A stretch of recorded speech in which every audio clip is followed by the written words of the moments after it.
ரெண்டு சாதிக்கார போயிடும் அடிச்சுட்டு வெட்டிட்டு குத்திட்டு சாணிக்கிறீங்களா? சாதாரண கொடிமரம் இல்ல என்ற சாதி சனத்தோட உயிர் மரியாதை கௌரவ எல்லாமே அந்த கொடிமரத்துல தான் இருக்குது. காட்டாம என்ற சாதி சந்த கொடி இந்த மரத்துல பட்டோலி வீசி பார்க்காம இந்த பெரிய பாண்டி கண்ணை மூட மாட்டான். அதனால எத்தனை தலை உருளாலும் அதை பத்தி எனக்கு கவலை இல்லை. அந்த கொடிமரத்துல பறக்கிறது நிச்சயம் என்ற சாதி கொடிங்க.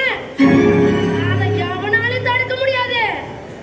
எங்க பக்கம் 10 தலை உண்டா, அவங்க பக்கம் 100 தலை உருளுன்னு சொல்லி வைங்க.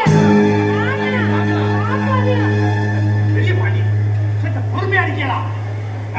இப்படி பொச்சுக்கு ஆதரவு எப்படி என்ன பேசுறது எப்படி புரியல. மனுஷனா பிறந்தது வாழ்க்கையை உண்டாக்குறதுக்கு இல்ல, மரணத்தை உண்டாக்குறதுக்கு இல்ல. எதுக்கு எடுத்தாலும் டீச்சர் வலை வேட்டமே தூக்கிட்டே திரியும். எவனை கொல்லலாம் எவனை வெட்டலாம். வீரமா இருக்கிறாங்க, ஆனா புள்ளிய போல மூர்க்கமா இருக்கக்கூடாது. உங்க உபதேசம் கேட்க ஊர் பஞ்சாயத்து கூட முடிவா என்னதான் சொல்லுதாங்கன்னு கேட்டு சொல்லுங்க.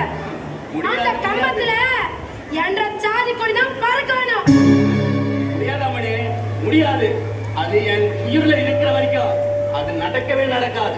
அதனால இங்கிட்டு ரத்த ஆரே ஓடாலும் பரவாயில்ல, நாங்க பாத்துக்கிறோம். நானும் அப்பொழுது பார்த்துக்கிட்டே இருக்கேன். ஆளாளுக்கு அறுவடை தூக்கிட்டு குளிச்சுட்டு இருக்கீங்க. கூழ் குடிக்கவே வந்து இல்லை. அவனோட குடி பத்திக்கிட்டே கேடு வந்துச்சு. பாப்ப என்ற ஆளை காணாமன்னு பார்த்தேன். வந்துட்டே இருக்கோம். ஏலே, இது 2 சாதிக்காரங்களோட விவரம் அப்பா.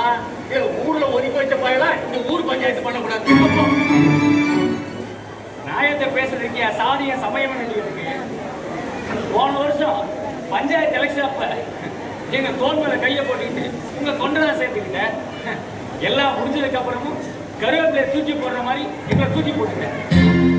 ஓட்டு போடும் போது மட்டும்தாயா சமபோஜனம் பத்தி பேசுவீங்க, சமத்துவத்தை பத்தி பேசுவீங்க. அதுக்கப்புறம் எல்லாத்தையும் தூக்கி போட்டுருவீங்க. ஊர் பிரச்சனை வந்தா மட்டும் எங்களை ஒதுக்கி வச்சிருவீங்க. எங்களை ஒதுக்கி வச்சா அதான் அப்பப்ப 1000 சலுகைகளை அள்ளி விட்டுட்டே இருக்கோம்ல. எங்களுக்கு தேவை சலுகைகள் இல்லை, சமமான உரிமை. ஓட்டு போட்டு ஓட்டாண்டி